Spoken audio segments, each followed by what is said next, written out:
Okay, so good morning and welcome to Biostatistics. So Biostatistics is a minor subject and it is part of Biostatistics and Epidemiology.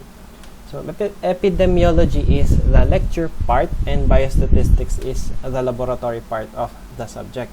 So laboratory meaning computations siya, hindi siya more on experimentation. So magkakaroon tayo ng computations para sa ating biostatistics. So yung mga data na kinokollect natin for the biostatistics is more on life or yung mga data natin sa life. For example is maternity rate, fertility rate, so mga ganong rates, ratio, and proportions yung magiging computations natin throughout the subject. Okay, so introduction. So what is statistics? So statistics deals with the data that are affected to a marked extent by a multiplicity of causes. So multiplicity of causes meaning variety or iba-ibang dahilan kung ano yung nakaka-affect sa ating statistical data.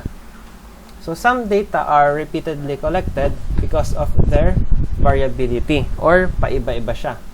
So for example, nag-collect ka ng data ng January, pwedeng iba na siya sa February, iba na siya sa March, sa April, sa May. So, yung mga ganun tayong instances na kailangan mo mag-collect ng data ng paulit-ulit. So, same data, pero different time yung ating collection. So, statistics can be method and it can also be as data. So, start natin. So, statistics as method. So, it is an orderly process of data collection, organization, presentation, and interpretation. So, yung parang nakikita natin sa TV or sa Facebook, yung parang data about COVID, parang ganun. So, yung mga number of cases, so parang ganun yun. So, magsisimula siya sa data collection. So, kada hospital or barangay, kukunin mo yung data, kung ilan yung mga cases, yung mga suspected or yung probable, then i-organize natin yon. So, paano yung organization? So, yung parang ilalagay mo siya sa tables, sa charts, or sa graph. Presentation, yung makikita mo na yung data. Then, interpretation, yung ano ba yung ibig sabihin ng data na nandun sa ating graphs, charts, or tables. So, statistics as method, so determines the type of data to be collected or determination of data to be collected. So, halimbawa nga is yung number of cases of COVID. So, how they are to be collected. So, pwede natin itong makuha by submissions of the data or by solicitation. So, pag kinuha natin or hiningi natin yung data sa ating mga specific sources or yung mga centers. So, organizations for collection, tabulation of data, and computation of rates, frequency distribution, and graphical presentation. So, these all fall under statistics as a method. Next, statistics as data naman. So, quantitative data affected to a marked extent by a multiplicity of causes. So, data are collected in order to measure something. So, observations become meaningful if viewed as a mass of data that can be analyzed statistically. So, parang pag kinompile natin yung data, saka siya nagkakaroon ng meaning. So, kasi yung isang data, pwede natin siyang magamit in a manner or in a maraming paraan. So, pwede nating i-distribute yung data na yun. So, for example, yung number of students lang ng SEM. So, pwede nating gamitin yun sa iba't ibang way. Pwede siya sa population study, kung ilan yung possible na maging students based on sa population. So, parang mga ganun. Uses of statistics. So, pwede siya as problems of estimates or recognition and quantification of health problems at present and in the future. So, mag-gather ka ng data, for example, is cases ng dengue. So, pwede mo ma-estimate kung ilan yung possible maging cases ng dengue for the next year or sa future years. Pwede natin gawin yun. Pwede din naman siya sa computation ng ating estimation ng population. So, for example, 2015, 100 million yung tao. 2010, 90 million. So, pwede natin gamitin yung dalawang data na yun to compute for the possible estimated population ng 2020. So, may mga ganun tayong computation sa ating statistics or biostatistics. So, uses pa rin ng statistics. So, pwede naman siyang problems of comparison. So, yung data, kino-compare natin, pwede sa may kaibang lugar, may kaibang tao, oras. Yan. Comparison is used in diagnosing the health situation, in supervising the implementation of programs, and in evaluation. So, for example, makukuha natin yung number of data sa isang lugar. Population na lang para madali. So, sa population na yon, madidistribute yon pa in children, in teenagers, or adults. So, depende kung alin yung population distribution yung madami, doon tayo magbe-base ng projects na pwedeng i-implement doon sa lugar na yon. So, hindi siya basta kung ano yung maisipan ng government, yun ang ipatutupad. For example, madaming bata sa isang lugar. So, ang nagiging usual program doon is feeding program, vaccinations, yon.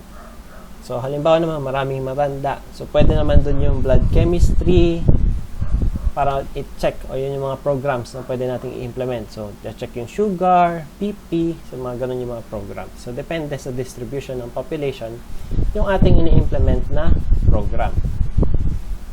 So, meron tayong dalawang classification. It's either count or measurement.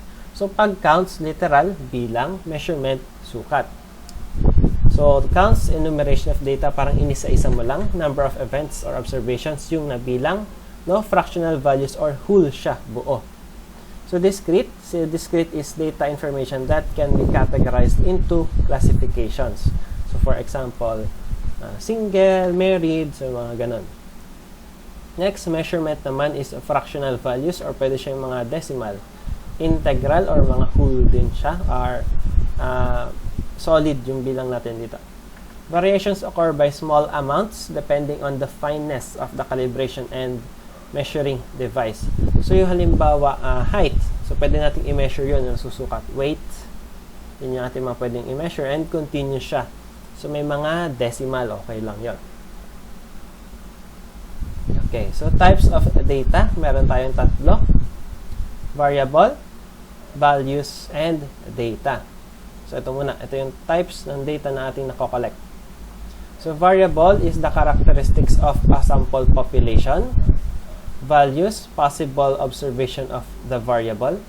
Data, observed values of the variable. So, magkakasunod to. So, parang ito muna yung ating category, variable. Value, yung ating possible scores sa ating data or sa ating category. Data, mismo yung ating raw scores na makukuha. So, punta tayo dito. Variables can be qualitative. So, variables that yield observation by which individuals can be categorized according to some characteristics or quality. So, for example, occupation, sex, and marital status. So, quality. So, for example, occupation. Kung ano yung mga occupation sa isang lugar. Marital status, single, married, divorced, widowed, widower. So, yun yung mga ganon. Next, variables. Quantitative variables naman. So, variables that yield observations that can be measured. So, weight, height. So, ito yung mga category pa lang na ating measurement ng data.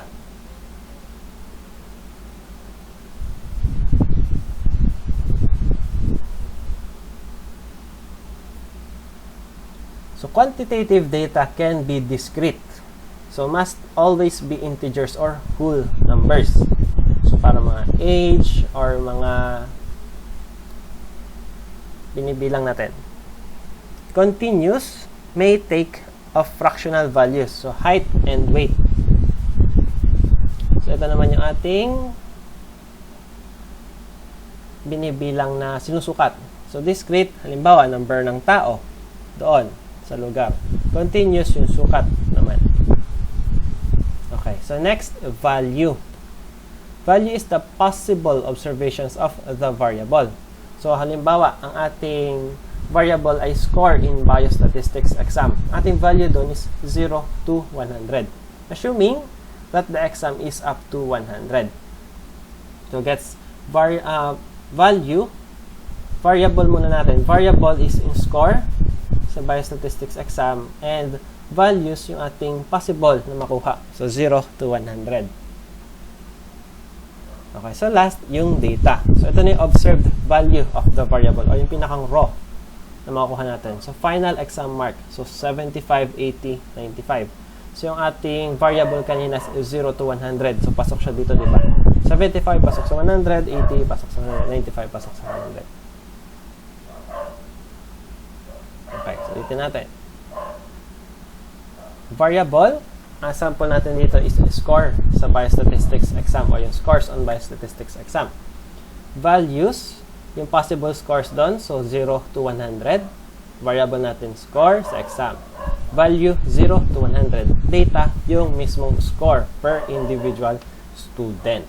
Okay? Okay, so yung data natin is subdivided or parang subcategorized into 3 types or may subtypes siya. So interval data, so also called as integer, are real numbers. So real numbers ang ating interval. So quantitative or numerical. Next type is nominal. So nominal are categorical and qualitative. So quality lang, hindi siya mismo yung quantitation na nagagamit natin. Next, ordinal. So appears to be nominal but order of values has a higher of meaning. So ano ba yung tatlong yan? Isa-isahin natin. So interval data are calculations. All calculations are permitted on interval data. So they describe a set of data by calculating the average or the mean.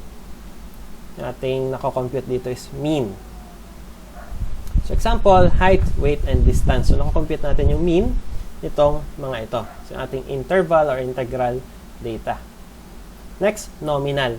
So nominal parang pinangalanan mo yung ating category. So not numbers but words that describe the categories. So may be treated as ordinal or interval. So pagko-compute natin yon.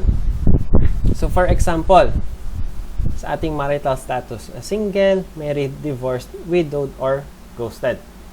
So pinangalanan natin si single as number 1, married as number 2, divorced as number 3, widowed as number 4, and ghosted as number 5. So bakit natin kailangan gawin yan? Para ma-compute natin siya or ma-perform yung ating statistical treatment. Kasi calculations may not be performed, so pwede tayong mag-compute for the frequency or the mode. So paano natin i-divide yung single? Kung single mismo yung naka-rate natin doon. So mas madali mag-compute if nakapangalan ng ang single as 1. So pag kinumpute natin yon, mas madali mag-come up ng mode. Okay, lastly is the ordinal. So they appear nominal but order of values has meaning. So para siyang nominal na pinangalanan mo din yung ating category pero may ranking siya. So codes representing the data are arbitrarily assigned except for the order. So poor as 1, fair as 2, good 3, very good 4, excellent 5. So may points ito, may weight ito, yung ating scores na makukuha dito. Hindi kagaya ng isa na mode lang yung ating kinukuha. Dito, pwede tayo mag-compute ng median.